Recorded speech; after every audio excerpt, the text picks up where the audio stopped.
lagi dengan aku Evelyn Senurat. Sekarang aku akan membahas tentang agribisnis, dimana Pak Adit udah ngasih soal kuis untuk kami di kelas.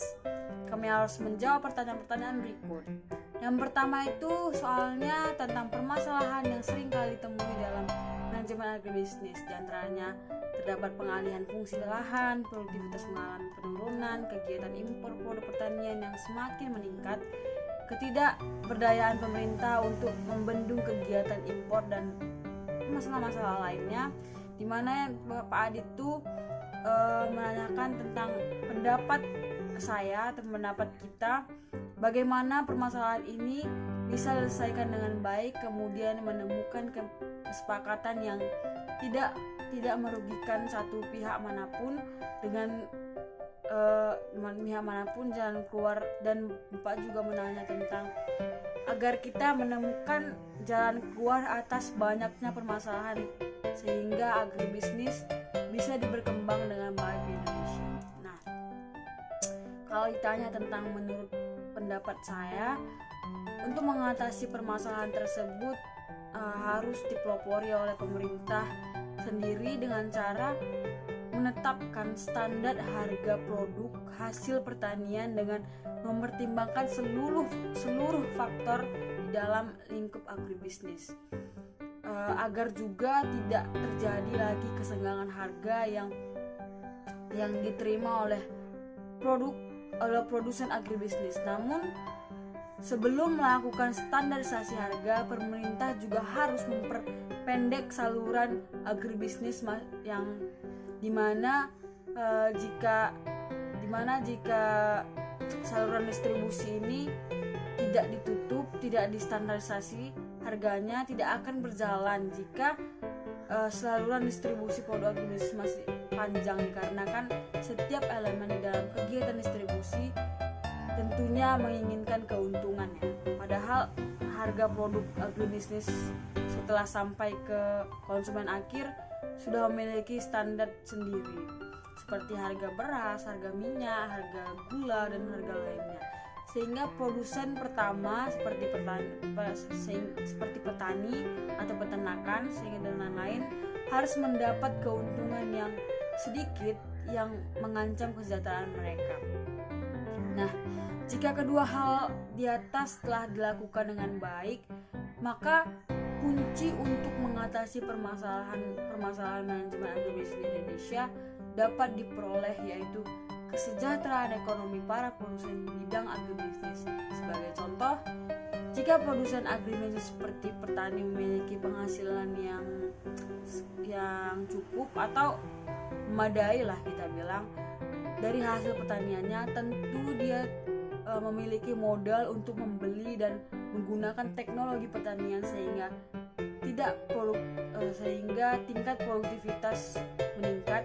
Jika semua petani di Indonesia memiliki produktivitas yang tinggi, tentunya pemerintah tidak perlu mengeluarkan impor beras dari luar negeri, atau bahkan Indonesia sendirilah yang akan mengekspor beras tersebut ke luar negeri. Selanjutnya, jika para petani di Indonesia banyak melakukan ekspor ke luar negeri, tentunya itu berdampak positif bagi perekonomian negara kita. Dengan baiknya tingkat perekonomian negara,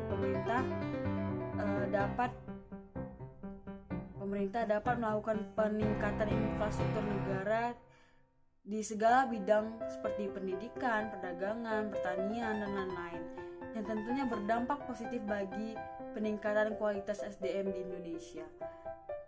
Nah, jika ditanya tentang menurut pendapat saya, mengatasi permasalahan agribisnis di Indonesia, kuncinya adalah kesejahteraan ekonomi para produsen bidang agribisnis. Jika hal ini dapat tercapai, maka setiap permasalahan Indonesia di dalam lingkup agribisnis dapat teratasi. Nah, untuk soal kedua itu tentang mengatasi permasalahan SDM agar kegiatan agribisnis di Indonesia bisa lebih optimal dan mampu bersaing dengan negara tetangga. Untuk soal ini, menurut saya langkah awal untuk mengatasi masalah SDM di Indonesia ini daerah terpencil atau perdesaan. Padahal di daerah terpencil atau perdesaan tingkat pendidikan masyarakatnya masih dibilang rendah dikarenakan infrastruktur pendidikan yang kurang memadai. Kesejahteraan pendidikan ini tentu sejalan dengan kualitas SDM masyarakat Indonesia yang rendah. Kita buat sebagai contohnya, anak-anak dari desa yang tidak memperoleh pendidikan secara layak setelah dewasa nanti cenderung akan mengikuti pekerjaan orang tuanya sebagai petani.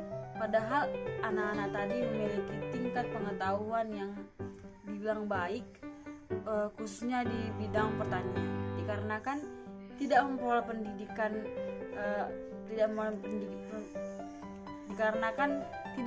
pendidikan, petani yang tidak memiliki kualitas SDM yang cenderung tidak mampu atau sulit melakukan inovasi bidang agribisnis, permasalahan teknologi agribisnis, penerapan sistem manajemen agribisnis. Karena untuk melakukan itu semua tentunya memerlukan yang namanya pengetahuan, dan pengetahuan dapat dikatakan sebagai besarnya diperoleh dari pendidikan. Jadi dapat dikatakan untuk mengatasi permasalahan SDM ini kuncinya ada pada perataan tingkat pendidikan di Indonesia agar kegiatan agribisnis di Indonesia bisa lebih optimal lagi dan mampu bersaing di negara tetangga. Nah, untuk soal nomor 3, Bapak bertanya tentang menurut kita lagi bagaimana metode atau konsep program yang bisa dibuat untuk para petani Indonesia agar kehidupan mereka bisa lebih baik dari semua sisi dan aspek. Karena para petani Indonesia termasuk salah satu pahlawan devisa negara yang kurang diperhatikan dari dulu hingga sekarang. Nah, menurut saya untuk metode atau konsep program yang bisa dibuat untuk para petani Indonesia agar kehidupan mereka bisa lebih baik dari semua sisi ini hampir sama dengan jawaban saya pada pertanyaan pertama, yaitu harus dimulai dari pemerintah. Harus dimulai oleh pemerintah sendiri dengan menggunakan konsep distribusi semi langsung yang tujuannya untuk memperpendek saluran distribusi hasil pertanian.